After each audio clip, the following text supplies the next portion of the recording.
Today, I want to talk about jerk. I'm not talking about Kanye West. I'm talking about in physics. What is jerk? Jerk is the rate of change in acceleration. Basically, jerk is a sudden, abrupt movement. So if I'm driving in a Tesla and all of a sudden it takes off, boom, that's jerk, right? If I'm in an elevator and I'm going down and all of a sudden there's a big bump, boom, that's jerk. So what is tendon jerk? All right, I have this new term that I've been calling tendon jerk budget. And so tendon jerk is how fast are we pulling on the tendons? Now, it's not necessarily high force. So my slow controlled movement, think about doing a slow controlled squat. There's not a high rate of change in acceleration. There's no sudden movements. Now, if I drop fast and reverse as fast as possible, now there's a lot of jerk. If I'm in the weight room doing cleans, catching a clean, that's a lot of jerk on the patella tendon. Sports, of course, change of direction, jumping, sprinting, that's a lot of jerk. You can only handle so much fast pulling on that tendon before it flares up. So the slow, heavy stuff tends to be complementary. It trains the tendons in a very, very different way compared to the fast stuff. So when it comes to the fast stuff, I would play some basketball, but I would still want to squeeze in my jump volume, but then I would still want to squeeze in my trap bar jumps and my fast squats because the studies show that this is all good. And so I would try to just balance all of these things out, right? It'd be like 33% here, 33% here, and 33% here. Then I started realizing maybe 2018, I started talking about how I don't necessarily think you have to do that middle ground work. It's beneficial for vertical jump, but it's the least important. Hey, the fast stuff matters. Like getting enough jumping matters. Playing enough of your sport, that's really what matters. And then the slow, heavy stuff is complementary to that, especially in terms of the tendons, and it gets you stronger. So when we look at motor unit recruitment, tendon stiffness, you're gonna get way better adaptations with the slow, heavy stuff than you would that middle ground. You're not making huge physical adaptations because the time under tension isn't high enough. And then the rate of force development can be way better trained with actual jumping, with actual sprinting, change of direction. So then I started thinking like, I still want to do some of this stuff. How do I fit it all in? And that's where I came up with the tendon jerk budget. And for me, I'm pretty durable. I'm very rarely injured, never had a serious lower body injury. So for a durable athlete, I think high, medium, low. And so if I want to play a lot of basketball, if I want to get on the court and do skills training every day, play multiple days per week, my on-court training volume is high. I still need to get in some max jump volume, otherwise I'm going to lose my vertical. I need to go out and sprint still a little bit, maybe one day a week, otherwise I'm going to lose some speed and lose some of those sprint adaptations.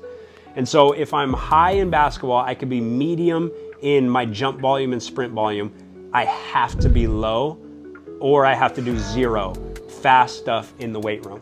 I cannot handle all three of those stuff, especially at age 35. Now, if I try to balance it all out, 33, 33, 33, I'm not very good at basketball because I don't spend enough time on the court. I'm not good at jumping because I don't get my total amount of max jumps. And then I'm okay at fast lifting, and fast lifting doesn't translate very well to any of these things. And so that's a good way to maintain all of those qualities, but you're never gonna push forward. You're never gonna actually get gains in any one of those areas. And so if I decide, hey, I wanna jump higher, that's my main priority, now I'm gonna have to make that high volume. And so I'll get 50 plus maximal jumps per week. This is me at 35, by the way. Me at 20 would be very different. But I can get my 50 plus max jumps per week. Automatically, if I just do that, I'm gonna jump really high. And this year I proved that to myself. I prioritized jumping again, and now I'm jumping really high. So if I'm jumping at least 30, 50, somewhere in that range per week, and my body composition is good, I'm gonna jump high.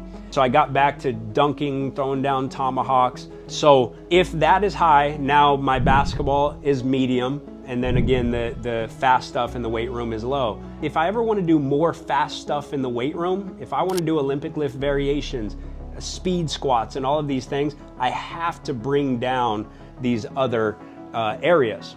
Now, for somebody who's not very durable and tends to get a lot of injuries, I think you could go high in one area. So say you're in season, so you're high in basketball. Well, I want to be low in jump and sprint training, but still touch up on those qualities. So I'm in maintenance zone. And then I probably, again, want zero fast lifting in season. So it all comes down to like what you can handle. But the people that I know that are very high on their tendon jerk budget, they play high volume of basketball, high volume of jumping, high volume of fast lifting in the weight room. They spend their entire year rehabbing, like over and over again. These are the guys that it's just the whole year is rehab, and then they get a couple months of being healthy, and then they overdo their tendon jerk budget. Patella tendon flares up, Achilles tendon flares up, and now they're back into rehab for the rest of the year. So it's just so consistent that I see this over and over again. This is something that would be impossible to do a really good study on. It'd be very difficult to do, but it's ear to the streets. Like that's, at this point in my career, I prioritize that the most. Ear to the streets. I ask a lot of questions in the specific population of the people that I'm looking at, basketball, dunkers, track and field, like these top athletes, what are the trends? The trends are if you're high on all three of those, you're gonna be cooked. And in today's world for basketball players, they're not taken away from any area. And you got your high school season and then your club season is just as much. And so like, it's just so absurd. There's no point in time where we can take down that volume. And so then if it's a priority for you to still jump higher, then we squeeze in our maximal jumps in your warm-ups for your games, or whenever you're feeling really bouncy after a pickup game, mid-practice, you know, throw down your maximal jumps. And then we don't do anything fast in the weight room because that's going to push you over your tendon jerk budget.